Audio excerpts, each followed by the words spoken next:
Hello everybody and welcome. Today I'm going to be showing you guys my 8-gallon JBJ Nano Cube. It's going to be my first update video on this tank. As you can see from my previous video I made on this tank, it's changed quite a bit. I've finally added the rest of the plants, and I do have footage from that. I'll have to put it together and see if it's going to make a good video or not. I can probably time lapse it. I tried a different camera angle, so that way you can actually see what's going on and not my back the entire time. But I just want to talk to you guys a bit about things that kind of just generally how the tank's doing. This is really one of my first high-tech planted aquariums. Pretty much that means I'm using CO2, and I've never used CO2 before. So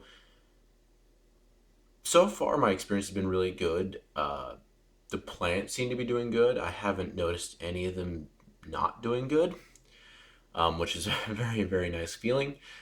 Since I've set it up, I've added 3 King Kong shrimp. You can see 2. See, there's one underneath the driftwood, and there's one up there.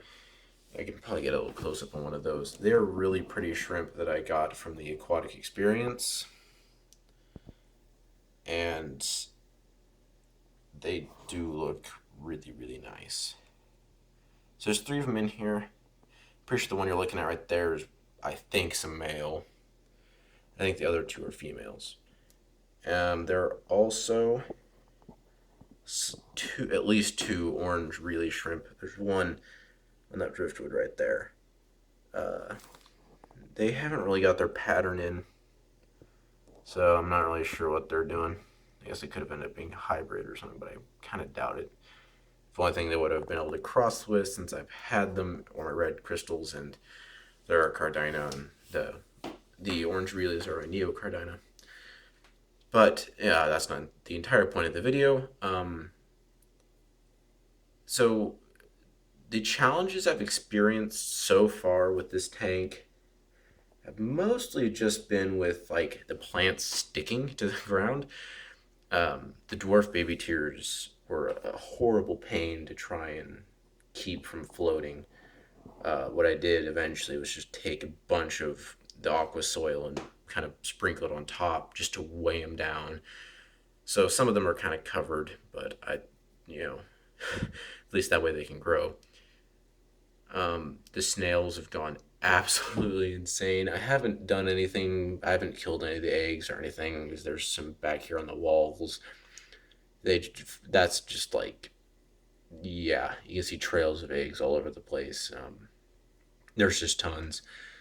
You can see there's like 1, 2, 3, 4, 5, 6 on this one rock and a little bit of the driftwood right there in front. If they're ones eventually, I'll start yanking some out and I'll put them in other tanks. So I'm not too worried about that. If anything, that means there's a lot of food for them, which is good because it means there's even more food for my shrimp. So I haven't fed pretty much anything in this tank yet. I kind of wanted the shrimp and everything to start living off of decaying plant matter and all that stuff since I've added all these plants, and they'll have to do some adjusting. The only plants I'm kind of on the fence about whether or not I want to change them are these stem plants in the back.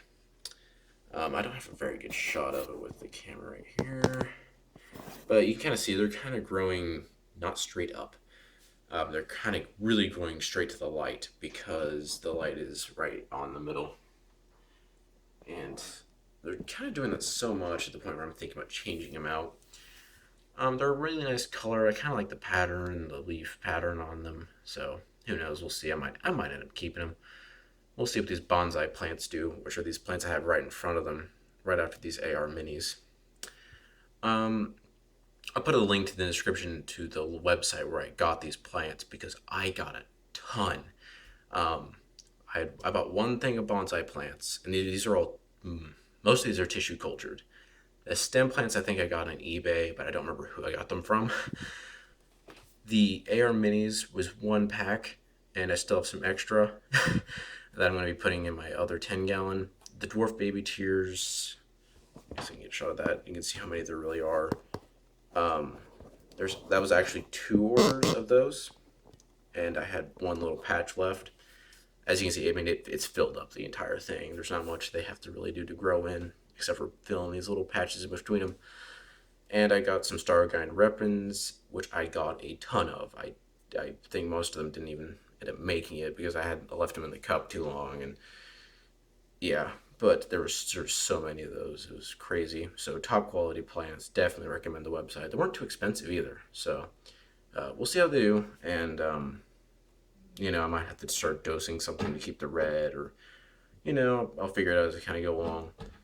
Um, but so far, I think the tank's doing pretty good. I'm happy with the way it looks. I haven't had too big of a problem with algae. It was kind of one of my biggest concerns. There is some, especially around the bottom where the baby tears are, but I am not scraping that off until these things are rooted in a little bit better because heaven forbid those things pop up one more time. It's kind of a pain, but I like the way the tank's looking. The plants are growing. The Stargrind Repens are definitely growing a bunch, as well as the stem plants in the back. So, yeah, I will see if I can get a video made of the planting of this tank. At least the rest of them. I kind of planted them three at 3 or 4 different times, so it may look a little bit choppy, and I may not end up wanting to put it up because it may not look as good. But yeah, that's a quick update on the tank. Let me know what you guys want me to make videos on. If you want me to talk more about the tank, eventually I would like to do some talk about the products that I'm using.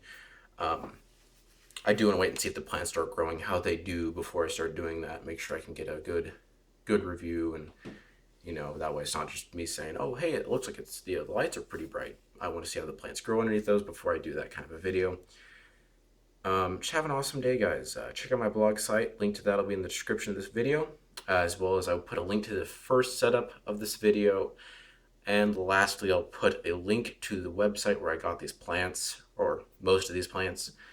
Um, Great place, really cheap, good quality, and have an awesome day, guys. Bye.